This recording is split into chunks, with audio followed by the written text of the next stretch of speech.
Em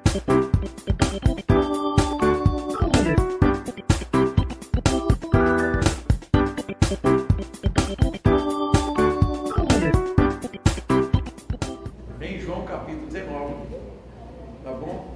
Vamos ler o verso 30, todos juntos, tá? Só o verso 30 do capítulo 19 de João. Quando, pois, Jesus tomou o vinagre, disse: está consumado, e inclinando a cabeça, rendeu o Espírito. Vamos orar. Pai Celeste, nós queremos dar graça ao Teu nome, primeiro pelos pais e avós, tios que trouxeram essas crianças aqui, e damos-te graças por cada criança que veio à Tua casa nesta noite, porque é assim, ó Deus, que elas aprendem o temor do Senhor, porque a Tua graça é melhor do que a vida, e a Tua igreja se reúne para louvar, ó Deus, o Teu nome e ouvir a Tua voz. Abençoa, ó Deus, cada vida que está em Tua casa nesta noite. O Senhor conhece cada necessidade, cada expectativa, mas também cada ato de gratidão.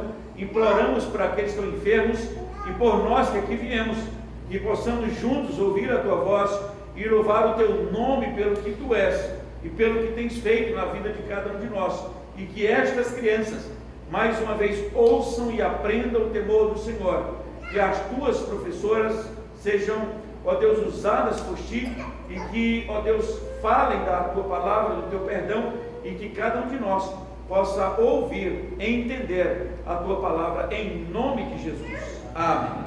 Porque a Bíblia diz que Deus se fez homem, habitou entre nós, veio o habitor, para que o homem fizesse, o homem pecador, o homem no sentido genérico, fizesse as pazes com Deus, e mesmo assim o homem continua caminhando em seus devaneios, nas suas preocupações, entre aspas. Na verdade é uma caminhada que cada vez mais se afasta de Deus, e aí essa letra se aplica, porque este homem não quer fazer as pazes com Deus, nem que o próprio Deus mandando, mesmo assim, lá em João 3,16, ele não quer fazer as pazes com Deus. Se você olhar Isaías 1, diz que o jumento conhece o dono, o seu dono, e o boi conhece o dono da sua manjedoura, mas Israel virou as costas para o Senhor. Ou seja, ele diz assim: Israel me abandonou.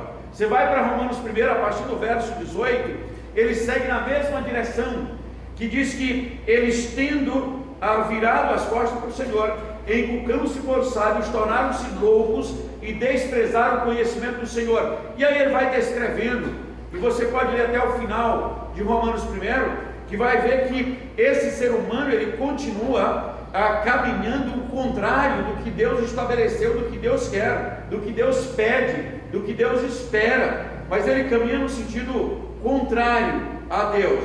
E os nossos dias é marcado por isso. Deus manda ir para um lado, e as pessoas, em geral, caminham noutra direção, e agora estão com essa ideia de que religião é simplesmente amor. Se você ama, então está tudo certo. Religião não é amor. De acordo com 1 Timóteo, religião é comunhão com Deus. E diz: porquanto há um só Deus e um só mediador entre Deus e os homens, Cristo Jesus, homem. Então religião não é só manifestação de afeto, de carinho, de amor, como estão dizendo. Se você ama, então você é religioso. Não tem nada a ver uma coisa com a outra. O que Deus diz é que Deus é amor, e nós amamos porque Deus nos amou primeiro. Então amar, de acordo com a Bíblia, é consequência do amor de Deus. Nós só amamos porque Deus nos amou primeiro. Quem nos capacita a amar é Deus. Caso contrário, é interesse, né, em várias áreas. E aí pode colocar em vários sentidos. E aí tem essa busca absurda em nossos dias por uma igreja, por uma comunidade, por estar cantando, louvando, orando, batendo palma, abraçando, beijando, e as pessoas baseadas nisso, sem nenhuma mudança, sem transformação, sem nascer de novo, diz: nós somos religiosos e por isso nós vamos para o céu. De acordo com Mateus 7, verso 22 e 23, não vão para o céu, vão passar a vida toda dessa forma, vivendo em nome de Cristo, profetizando, pregando, expulsando demônios, fazendo sinais e prodígios, mas a Bíblia diz que no final o próprio Cristo vai dizer: eu nunca vos conheci. Então é possível que no último dia muita gente vai chegar para Cristo e dizer: Senhor, lá na terra nós oramos em teu nome, nós profetizamos, nós expelimos demônios, nós fizemos grandes sinais, grandes prodígios, e Cristo vai dizer: eu nunca vos conheci. Nunca conheci como verdadeiro cristão, como alguém que nasceu de novo, como alguém que tem a Bíblia como única regra de fé e prática, como alguém que tem o Cristo como Salvador e Senhor, como alguém que tem Deus como Pai, como alguém que é herdeiro de Deus e co-herdeiro com Cristo. Isso é religião. O contrário não é religião, porque religião é ligar o pecador com Deus. E aí, baseado nesse tema de que está consumado, voltando os olhos para o verso 30, nós estamos nesse dia nebuloso, Cristo sendo preso, sendo condenado, agora sendo morto, e o último suspiro foi: está consumado. Esta expressão era alguém, quando um pai mandava um filho fazer alguma coisa, a realizar uma obra, o filho ia, voltava e dizia: está consumado, no original, o tetelestai, ou seja, eu completei a obra, não tem mais nada para fazer. Pai, eu fui lá e realizei a obra. João 3,16 diz que o pai manda o filho. Deus amou o mundo de tal maneira que mandou o seu filho unigênito ao mundo, para que todo que nele crê não pereça, mas tenha vida eterna. Quem crê será salvo, quem não crê está condenado. Então o Cristo veio, e aí a gente precisa voltar na história em 2 versos. Primeiro, Gênesis 3,15, que diz logo depois do pecado, logo depois da maldição, Cristo dando a sentença a cada um, ele diz que o descendente da mulher viria e esmagaria a cabeça da serpente, e a serpente lhe feriria o calcanhar. Gênesis 3,15. E aí você vai lá para Gálatas 4,4, que diz que, vindo porém a plenitude dos tempos, Deus enviou seu filho nascido de mulher. Então em Gênesis 3,15 você tem a promessa do filho. Gálatas 4,4 você tem o cumprimento desta profecia, mas no meio você tem toda a história da profecia sobre a vinda do filho. E aí Isaías 50, tanto Isaías 9 como Isaías 53, mas especialmente o 53, diz que nós tínhamos uma dívida impagável, e aí o Cristo veio e pagou, e diz assim: olha, todos nós andávamos desgarrados como ovelha que não tem pastor, mas o Senhor fez cair sobre ele a iniquidade de nós todos, e pelas suas pisaduras nós fomos sarados. Então o Cristo paga toda a nossa dívida. E Colossenses 2,13 diz que, na verdade 1,13,14, ele diz que o Cristo veio e nos transportou do império das trevas para o reino do Filho de seu amor, no qual temos a redenção, a remissão de nossos pecados. Então, se está consumado, significa que não há mais nenhuma dívida para o pecador. Como é que nós encontramos cristãos angustiados, desesperados, com medo de perder a salvação, se não há mais dívida? Porque a Bíblia diz que toda a nossa dívida Jesus Cristo encravou na cruz. Então não há mais dívida. Não sei se você já teve uma dívida e teve ansiedade para pagar, e no último momento você deu um jeito para pagar, mas teve alguém que pagou a sua dívida. E aí a Bíblia diz que o Cristo veio e pagou a dívida. Romanos 5,1, 8,1, ele diz: olha, não há mais nenhuma condenação para quem está em Cristo. Justificados, pois, mediante a fé, então nós temos paz com Deus, e não há mais condenação para quem está em Cristo. Então, como é que tem muitos membros de igreja que continuam angustiados, ou fazendo caminhada, fazendo promessa, fazendo corrente, fazendo... você recebeu no seu celular, cristão mandando para o outro: não quebre essa corrente. E aí você diz: não, mas pode ser feito. Não, o crente não faz isso não. A Bíblia diz que crente intercede uns pelos outros, que os crentes saudam uns aos outros com cânticos espirituais, com hinos e cânticos espirituais. A Bíblia diz que os crentes, eles podem se abraçar, eles se beijam, eles crescem na graça e no conhecimento, desenvolve a salvação, mas crente não tem medo de perder a salvação. João 4, 23 e 24, principalmente o verso 23, Jesus Cristo, na conversa com a mulher samaritana, ele diz: olha, eu quero que as pessoas adorem a Deus em espírito e em verdade. E Cristo, a Bíblia diz que Cristo veio, ou seja, Deus procura esses pecadores para o adorarem em espírito e em verdade. Então nós fomos encontrados. Quem estava perdido éramos nós não encontramos Cristo. Nós estávamos perdidos e Cristo veio e nos encontrou e nos fez adorá-lo em espírito e em verdade. Então nada que o homem faça com a sua criatividade, com a sua invenção, para ter os nossos dons, mas com a sua invenção de chegar a Deus, ele nunca vai chegar. A primeira tentativa, nós temos lá aquela história da construção da torre de Babel, tentar chegar a Deus.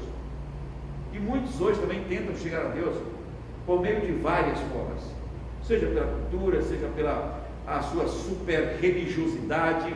Ele tenta de alguma forma a sua super piedade, e a Bíblia diz que ele não vai chegar a lugar nenhum, porque Deus é espírito, e importa que seus adoradores o adorem em espírito e em verdade. São estes que o Pai procura para seus adoradores. Então fomos encontrados por Cristo, por esta palavra está consumado, não há mais dívida. E na sequência, nada mais além do sangue de Cristo. 1 Pedro 1,18, 19, ele diz: irmãos, não foi mediante prata e ouro que vocês foram resgatados, mas foi mediante o sangue de Jesus Cristo que nós fomos restaurados. Não tem mais o que fazer, não tem mais nada além do sangue. Algumas pessoas colocam o batismo, colocam a igreja, a chuva de nomes de comunidade sendo criada em nossos dias, parece que como marketing, para ver se os pecadores vêm, se aproximam, mas na verdade pode se aproximar da comunidade e se afastar de Deus, porque nós vivemos em dias muito complicados com o analfabetismo bíblico. Pessoas que leem, mas não sabem aplicar e nem interpretar, mas leem. Isso tanto na no poder secular, na educação secular, como também na teologia. E aí nós vamos começar a ser invadidos pelos achismos ou os pensismos. 1 João 7, ele diz que o sangue de Cristo nos purifica de todo pecado. Nós fomos comprados pelo sangue.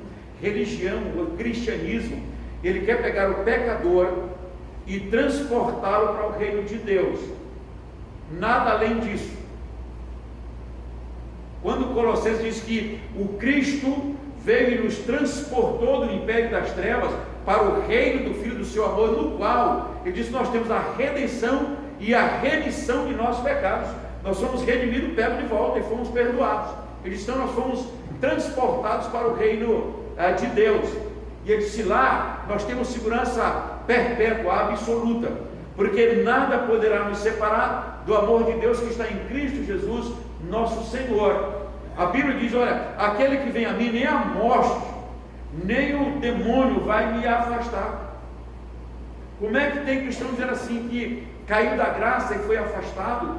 Se a Bíblia diz o seguinte: nem a morte, nem a vida, nem anjo, nem principado, nem coisas do presente, nem do porvir, nem escassez e nem abundância poderá me separar do amor de Deus que está em Cristo Jesus, nosso Senhor. E como é que alguns dizem que se afastaram, caíram, foram não sei para onde? Não, existe o pecado, existe o arrependimento, existe o perdão, a restauração, a edificação. Então Deus chama todos para essa comunhão íntima com Ele. Então, nada mais a fazer, porque a dívida está paga, nada mais além do sangue, e não tem nenhuma possibilidade das pessoas irem além do sangue de Cristo, como se algum gesto, alguma caminhada, alguma promessa, alguma comunidade fosse maior do que os efeitos da cruz de Cristo. E em nossos dias está chovendo, porque há o interesse de muitos grupos de mãos dadas com o poder econômico. Por que que nos últimos anos surgiu tantas pastoras? É um marketing da igreja, é um olhar para a sociedade que gera finanças, porque até a década de 70 não tinha, até 80 não tinha, quase, mas ultimamente choveu títulos de pastoras. Tem base bíblica? Não. É teológico? Não. De onde surgiu? segundo alguns, da necessidade de um povo aflito, e então nós vamos criando título. É a ideia do empoderamento da mulher. Quem empoderou a mulher foi Cristo, foi Deus, que resolveu vir ao mundo por meio de uma mulher. Poderia ter vindo ao mundo como foi a história do Melquisedeque, que surge sem biografia, sem pai e sem mãe, tipo de Cristo no Velho Testamento. Mas o Cristo resolveu vir ao mundo nascido de mulher. Isso a empoderou, isso coloca a mulher no seu poder mais alto. E Paulo diz que a mulher tem uma missão que é insubstituível, que dá equilíbrio à nossa sociedade. Ele diz que as mulheres são preservadas na missão de mãe, e elas precisam cumprir isso com amor, fé, santidade e bom senso. E aí nós temos algumas mulheres contemporâneas que não querem ser mãe mais, ou então não querem exercer esta missão. E aí, se você pensar como o próprio Marx vai dizer que a família é a célula máter da sociedade, quem dá equilíbrio à sociedade na educação desde o berço é a mãe. E ele diz: se essa mãe exercer esse papel, ela diz com fé, com santidade, com bom senso, ela disse, dá equilíbrio. Esta é a missão que vem de Deus para as mães.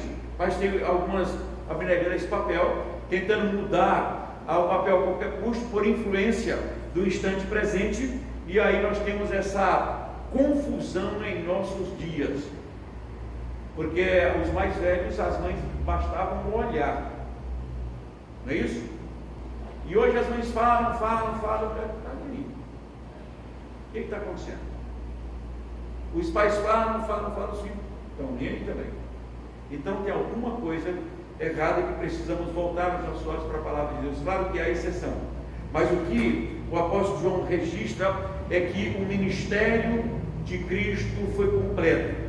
Não temos nada além da cruz, nada além do sangue, nenhuma possibilidade para você fazer alguma coisa para que você seja salvo, a não ser a fé que você exerce, que na verdade nem foi sua. Efésios 2:8, que diz: pela graça sois salvos mediante a fé, isso não vem de vós, é dom de Deus. E quando você começa a ler o Efésios 2, você descobre que você não tinha disposição para crer, porque você estava morto. A Bíblia diz: estando nós mortos em nossos delitos e pecados, ele disse, ele nos deu vida, e literalmente nós fazíamos a vontade do príncipe das trevas, que atua nos filhos da desobediência. Mas o Cristo nos buscou, e pela graça nós cremos, pela fé. E ele disse: não vem de você, é dom de Deus. Então que bom que nós fomos alcançados, buscados, encontrados, transportados. Então ser cristão nesse mundo é algo muito mais do que ser membro de uma comunidade, membro de um movimento qualquer. É ser encontrado por Deus, adorar a Deus em espírito e em verdade, saber que não tem nada mais além da cruz, nada mais além do sangue, não tem mais nada para você fazer. Mas se você não crê nisso, eu lamento dizer que você vai para o inferno. É fato. Mas eu sou uma boa pessoa, vai para o inferno. Mas eu tenho umas praxes boas, mas vai para o inferno. Religião é algo que veio em Cristo para tirar o homem do império de Satanás e transportá-lo para o reino de Deus. Isto é bíblico. Colossenses capítulo, repetindo, 1, 2, 13, 14.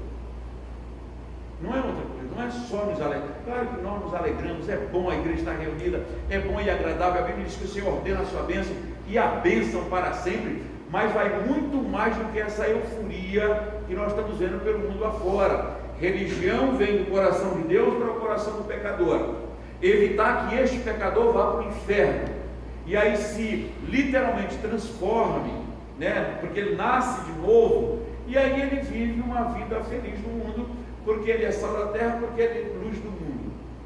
Ele diz que no mundo tem aflição, mas tenha bom ânimo, porque eu venci o mundo. Tem dificuldade, claro que a vida cristã é difícil, tem muitas provações, tem muitas lutas, mas a Bíblia diz que em Cristo nós somos mais do que vencedores. E ainda diz assim: tudo posso naquele que me fortalece.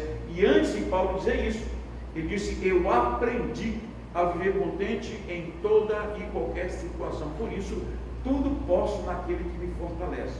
Geralmente a gente gosta só desse verso, né? tudo posso naquele que me fortalece. Mas antes de Paulo dizer isso, ele disse antes que ele aprendeu a viver contente em toda e qualquer situação.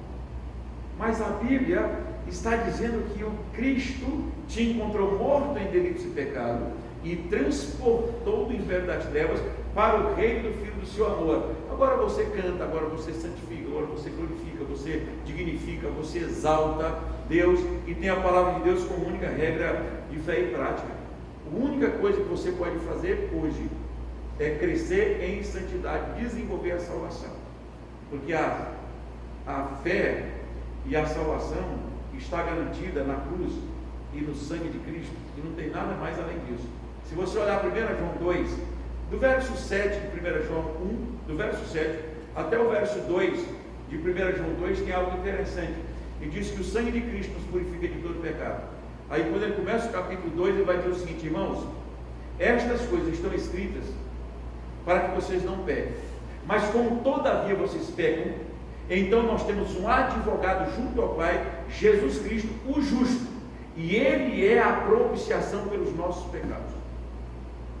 Salvação é questão de pecado perdoado em Cristo. Salvação é questão de pecador que não tinha nenhuma condição de ir para o céu. O Cristo vai lá e compra com o seu sangue.